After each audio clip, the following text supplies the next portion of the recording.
Menteri, Waalaikumsalam, Raja, Wassalam. Saya disoal tentang isu Atantuyar dan submarine ini. Saya ingin sebab memanglah tepatlah kalau Atantuyar ini, saya mempunyai personal bond dengan Atantuyar. Sebab bila Atantuyar dibunuh, saya pergi cari internet, tengok wajah gadis comel ini macam mana. Dan semasa perbicaraan dalam mahkamah, kita dapat tahu bahawa ada satu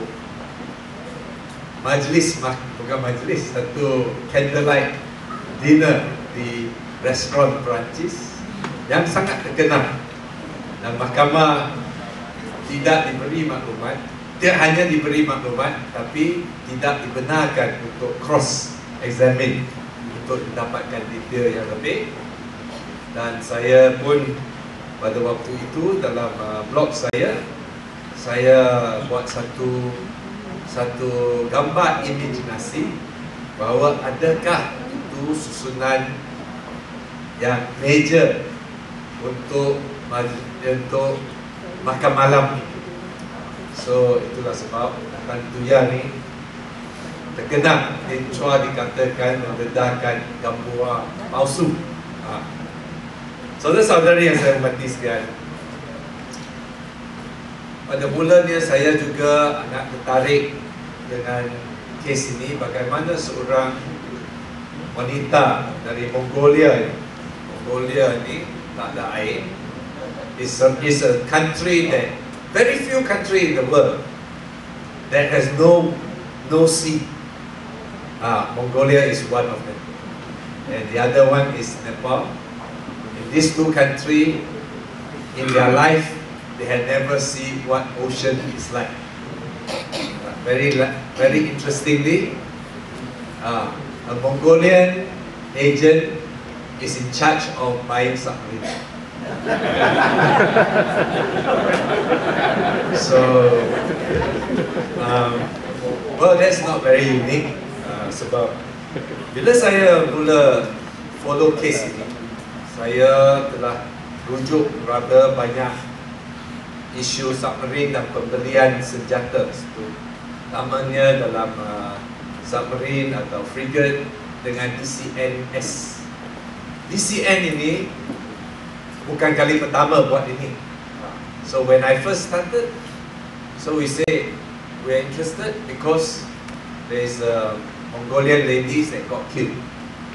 So we went over, the French laughed. Satu saja orang mati. Kita ini dalam kes Taiwan, kurang-kurangnya 6 orang sudah mati. Ada yang mati dalam kolam air, ada yang tengah cuci tingkap 12 jatuh sendiri. Ada pula macam-macam secara misteri dalam kes Taiwan. Dalam kes Pakistan, mereka kata satu bas engineers dengan keluarganya yang pergi ke Karachi, bas itu dibom. Pada mulanya dianggap sebagai, dikatakan disyaki Al-Qaeda yang bom. Ini adalah maklumat yang dibekal oleh tentera Pakistan. Bila Mahkamah Perancis siasat, bukan Al-Qaeda yang bom itu tentera Pakistan. Kenapa? Sebab komisen tak dapat. So kita bukan kes unik. Itulah sebab Mahkamah di Perancis, mereka sudah sangat familiar dengan perkara ini dan mereka nampak similarity di kalangan semua kes ini. Patternnya apa? Ada pembunuhan. Patternnya apa? Ada komisen dikutip oleh kuasa yang sangat tinggi. Taiwan hanya didedahkan kerana Kuomintang kalah. Yang Parti Progresif menang pilihan raya, tukar presiden, mereka adakan inquiry, dapati kes ini sebenarnya ada komisen yang hilang, bawa ke mahkamah. Di Pakistan sama, tentera general terlibat, dan oleh kerana tekanan demokrasi dengan tukar kerajaan, sebahagian daripada maklumat ini terdedah. Jadi kes ini tidak unik, tapi di mana-mana saja ada negara yang tidak telus, tidak demokratik. Kita lihat pembelian senjata dalam defense procurement ini, rasuah berlaku dan pembunuhan berlaku untuk tutup kes ini. Tapi hari ini Malaysia ini lebih unik. Ini yang menunjukkan UMNO Barisan Nasional ini lebih special kalau dibanding dengan Pakistan atau Taiwan. Di semua negara tidak ada satu yang whistleblower ini diheret ke mahkamah, di-charge dan menghadapi pelbagai harassment. Tidak ada. Sungguh pun dictatorship bagaimana jahat, tentera boleh bom bas, tapi mereka tidak berani untuk mengheret orang yang mendedahkan. Wartawan yang menulis perkara ini, tidak ada seorang pun masuk penjara.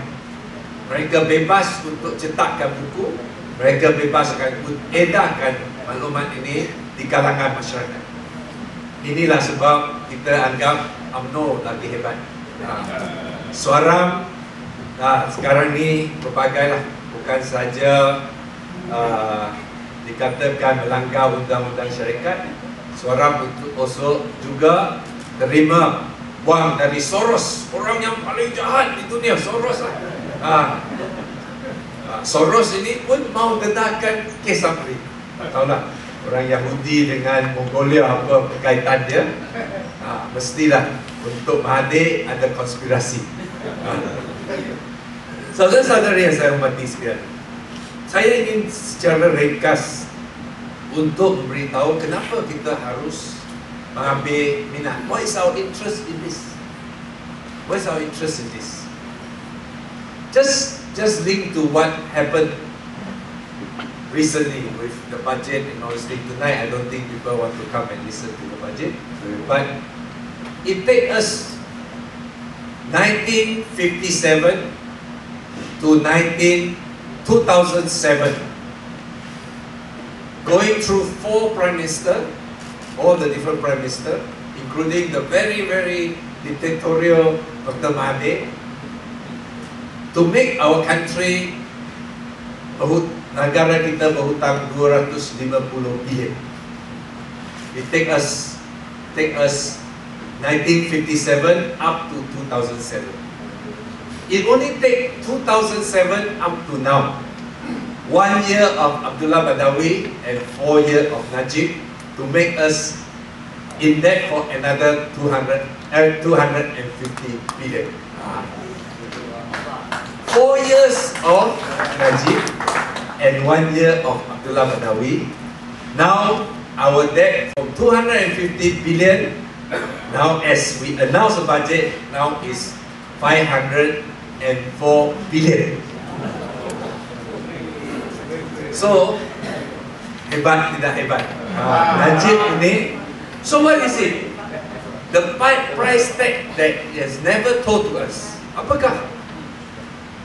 Apakah kita sekarang dihiburi dengan cerita Tan Tuya, dengan submarine, dengan komedi yang berlaku untuk persecute Suaram dan pelbagainya?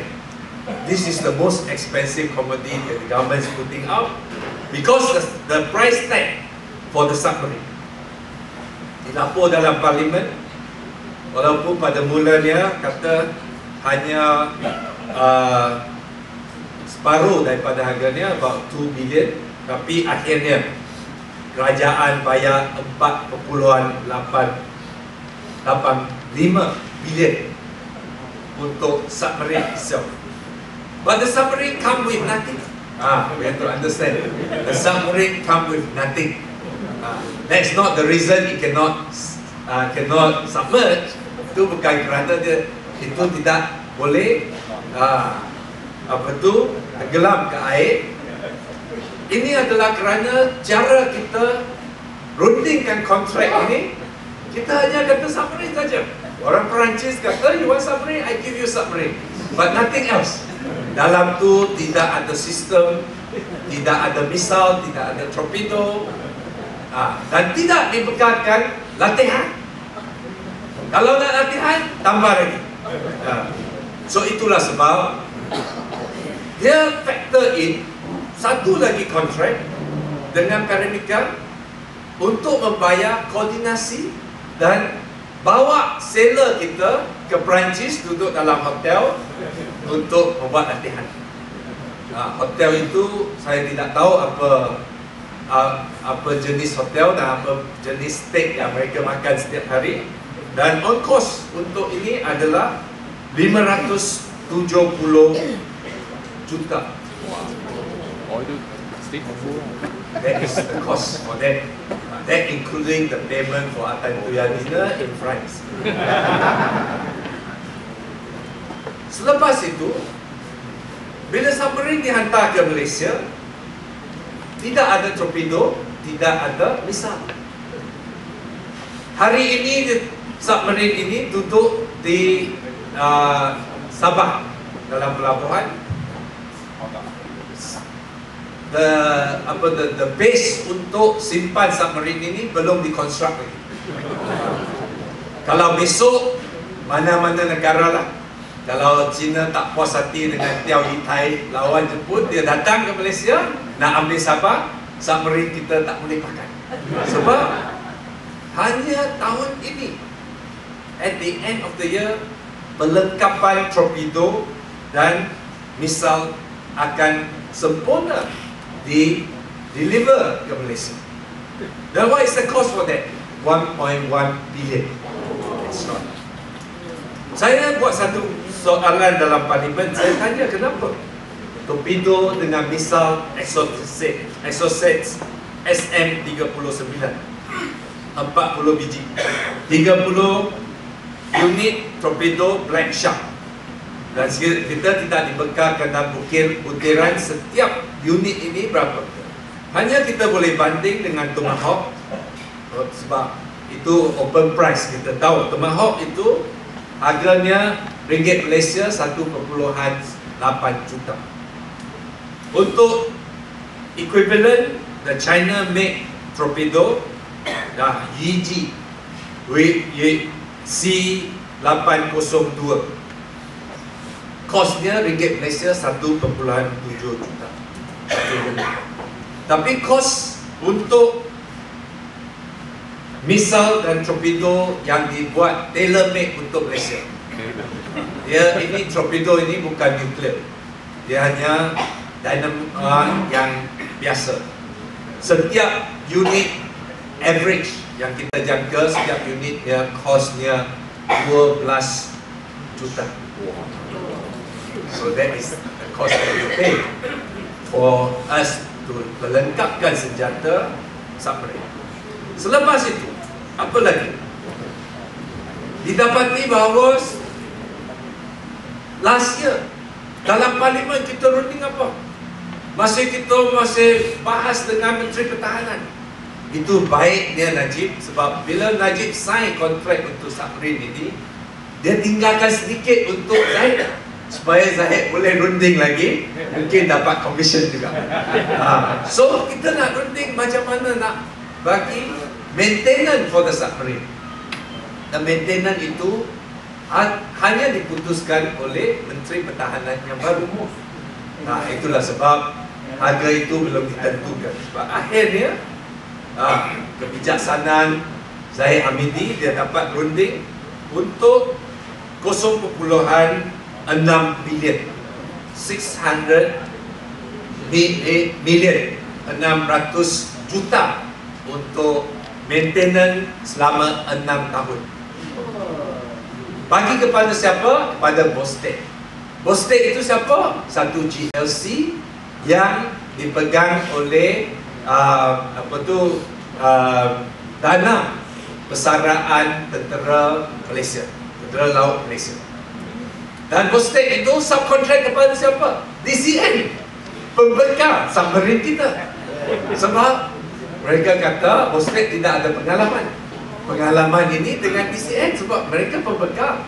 So kita bagi Bostek panggil TCN untuk buat maintenance. So in between kita tidak tahu berapa telah diperjanjikan. Akhir sekali TCN kena bagi lagi. Sebab datang kita tak boleh belayar setiap kali. Kita ada stimulation package.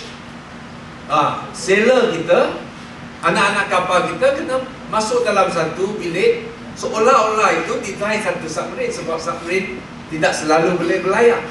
Dan ini stimulation, ini package lagi. Beza, tambah lagi 180 juta. So, banyak lagi kos yang kita tidak tahu sebab belum dibentangkan dalam bajet. Dan Menteri Pertahanan boleh lagi bincang, runding dan cari kontraktor. Dan akhirnya kita bayar 7.3 bilion setakat ini. 7.3 bilion. Bila kita nak sebut nak hapuskan PTPTN, kerajaan kata irresponsible. How can we let our children get scot-free without paying back the hutang? Sekarang ni kita boleh bayar 7.3 bilion ringgit, tapi untuk 2 unit senjata yang setakat ini kita tidak boleh guna pakai untuk mempertahankan negara. Kita kena tunggu hujung tahun ini. Kita beritahu notis kepada semua musuh kita jangan serang sehingga torpedo dan misal kita selamat sampai ke Malaysia. So, satu lagi saya ingin maklum. Sebenarnya submarine ini kita bukan sesuatu perkara yang rahsia. Bila submarine ini harus berlayar, dia kena maklum kepada NATO, kena maklum kepada pihak Perancis, kerana kita belum lagi ada rescue package. Kerana kalau dia sinking, tak boleh naik, kita perlukan emergency support. Setakat ini Malaysia tidak ada keupayaan. Kita terpaksa bergantung kepada NATO atau Amerika Syarikat untuk bantu. Jadi our troops will be informed to them. Inilah cara kita akan ronda di Laut Cina Selatan. Kita maklum kepada Amerika Syarikat dan NATO. So there's no secret at all. Kalau kita kata kabinet putuskan kita nak serang Filipin, kita kena beritahu Amerika. Kita akan melayar masuk ke Laut Filipin, di mana kita akan berada standby untuk bantu kita kalau submarine ini ada masalah. Itulah sebab sebenarnya submarine ini bukan satu senjata yang sulit. Bukan satu perkara yang kita boleh bergantung untuk mempertahankan negara. Tapi untuk ini, sekurang-kurangnya satu nyawa telah dikorbankan. Dan bagi saya, sebagai rakyat Malaysia, Mongolia ini tidak ramai. Penduduknya tidak banyak. I think it's about 3 million people. About that for a big country. So almost everyone in Mongolia know about Malaysia. Because they know this very gruesome murder case, and we owe to a country that an apology and also our condolences to them, because kita tidak dapat memberi jawapan kepada keluarga Atan Tuya kenapa ini berlaku. Dan kita belum juga boleh memberi jawapan kepada rakyat Malaysia kenapa ini berlaku. Dan akhir sekali kita memang kes ini berjalan di Perancis.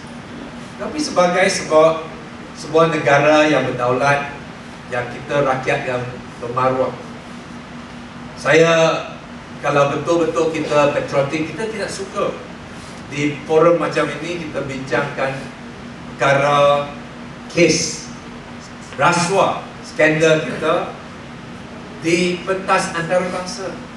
seolah-olah kita tidak ada kemampuan untuk mengatasi kes ini. Kita dah banyak kes lah. Kes nak bicarakan Ketua Menteri yang rasuah di Sarawak kena pergi Switzerland. Ketua Menteri Sabah yang curi balak kena pergi Switzerland. Nak bicarakan kes Perdana Menteri yang bekas Menteri Pertahanan yang ada skandal rasuah kena pergi Perancis. Memanglah kalau saya dapat duduk 1 minggu untuk dengar perbicaraan ini, I will have no complaint kalau tempat itu adalah Paris. Tapi memang kita harap, cita-cita kita yang terbesar ialah kita harap Mahkamah Malaysia dan pendakwa raya yang baru yang dilantik di bawah Kerajaan Pakatan Rakyat akan bicarakan kes Atan Tuya dan kes Scorpion ini di Mahkamah Tinggi Malaysia. Dan kita boleh tulis surat, kita minta seorang tulis surat kepada Perancis, pihak Perancis, hand over the case back to us, batalkan, don't have to waste your time because there are a lot more serious thing that the French can do. Maybe take a few war crime from Palestine and trial them or something like that. But Malaysia law is just enough, transparent enough to handle our own corruption case. And that is our biggest wish, that we hope next year we can proudly say we will be taking over the Scorpion case, and we will be able to tell the people of Malaysia what actually went on, and we also will be able to answer to the family of Atan Tuya what we have done wrong to them and provide the proper consolation and apologies. Sekian, terima kasih.